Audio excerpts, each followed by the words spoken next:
quickly. You are talking One and a half about minutes. Yeah, no, 1 minute only. You are talking about democracy, which is a very good thing. Now, the Parliament of Pakistan, the new Parliament of Pakistan, which came into being after 18th of February 2008, this Parliament adopted unanimous resolution against US drone attacks. But the US drone attacks have increased a lot. So, I am forced to believe that you are not ready to listen the true voice of democracy in Pakistan, which is coming through the elected parliament. You made the point. So you don't respect our parliament. You made the point. Okay, go ahead. Well, you know, I think that on all of these issues, there has to be a recognition of the fact that we are in the middle of a war, number one, which colors everything, and we have to maintain democracy, which is essential. And that is our goal. We want to win the war, and we want to support democracy. Okay, just on democracy, in the bill, there's this mention of how the military is going to be held accountable on many fronts, and specifically then you talk about Pakistan Army not interfering in democracy and not getting involved in the judicial process, etc. You know, a clause like that doesn't strengthen democracy. It basically, in a situation where the military-civilian equation is moving towards a constitutional balance in this country, and you know, a statement, a clause like that in the bill essentially creates problems and destabilizes. Thank you, and if you want to improve the image of America in this country, why have you remained silent on Kashmir, where Ambassador Holbrooke wanted to do something about that? He stood back because of Indian pressure.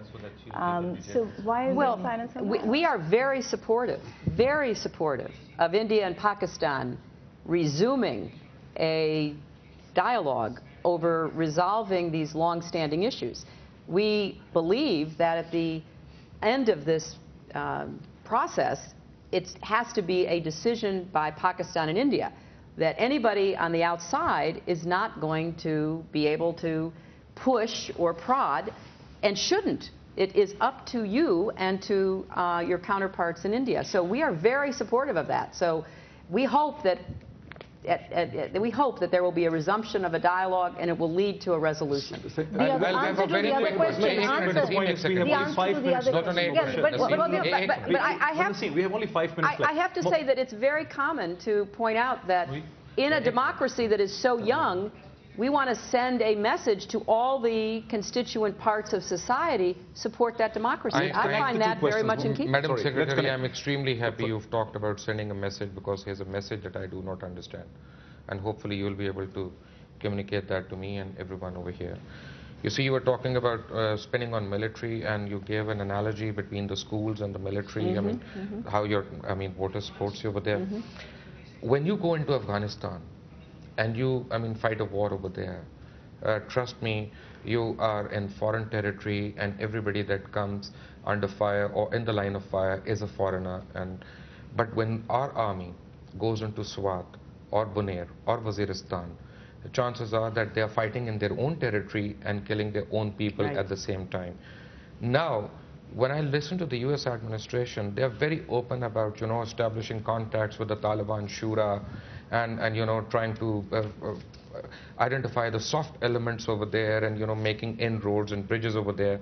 But when government of Pakistan, an elected government of Pakistan, does a similar peace agreement in Swat over here with the people who are actually demanding something that is their right to have, if they have a majority in the first place, why is there a sudden reaction? And then you club Pakistan and Afghanistan together, and you have a different set of policies for them. Well, let me answer that. Should we club the second question together with it? Okay. As long as I can remember the first one, remind me. It's okay. Quick question. We are talking about the past history, talking about the present and future. President Obama and you yourself, you guys have said on television that you understand Pakistan well. You have interest in Pakistan. And you also know that there's a predominant anti-American sentiment prevailing in Pakistan. What practical steps Obama administration can take in addressing those sentiments and turning them into pro-Americans? Yes. Well, let me try to answer two very important and complex questions as quickly as I can. On the question about the Taliban, first, as I understand what the government of Pakistan did, they attempted to reach some kind of agreement with elements of the Taliban in Swat. And They thought that they had reached an agreement that would create stability and that there would not be any further aggressive action by those Taliban members. Next thing your government knew, those very people they thought they'd agreed with had pushed into Bonaire. And so I think it was right for the Pakistan government to try, but you also have to give the government credit for saying the agreement was one-sided. It wasn't abided by. So we cannot allow those elements to pretend that they're going to participate in society when they still are attempting to undermine our society. So I give the government credit for trying, and I give the government even greater credit for doing the evaluation which led them to conclude that there was a very aggressive cancer that was eating away at Pakistan that has to be rooted out, because clearly the people with whom they were dealing were not willing to cease their attacks on the society. With respect to the Taliban in Afghanistan, it is our evidence that there are many young men who are recruited into the Taliban who are not ideologically committed to the extremist agenda of the Taliban leadership. Some of them do it because there's a kind of draft that goes on, and the Taliban intimidates families and communities and demands that these young men be basically turned over to them. Some because they actually get paid. So these are not the hardcore people who your government is trying to kill or capture. These are young men who get caught up in it. I think they should be given a chance to be reintegrated into society, whether it's on this side of the border or the other. The leaders have a very different agenda. They are out to destabilize this state. They are out to take over Afghanistan. They are in league with al-Qaeda, and therefore they pose a threat far beyond the borders, which unfortunately is something that we all have to pay attention to.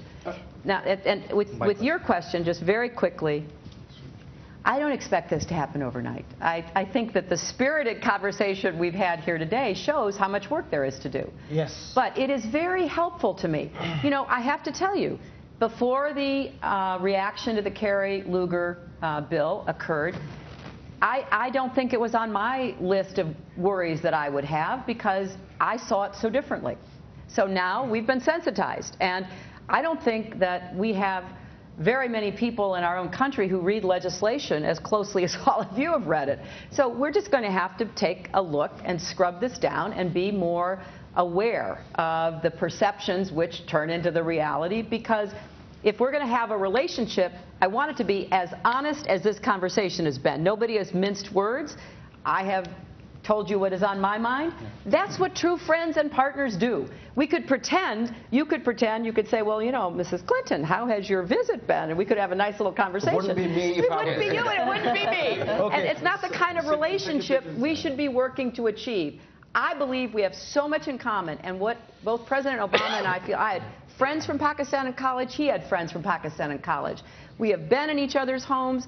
I have so many, very positive feelings about this country, but I know we have work to do. So I'm going to work at it.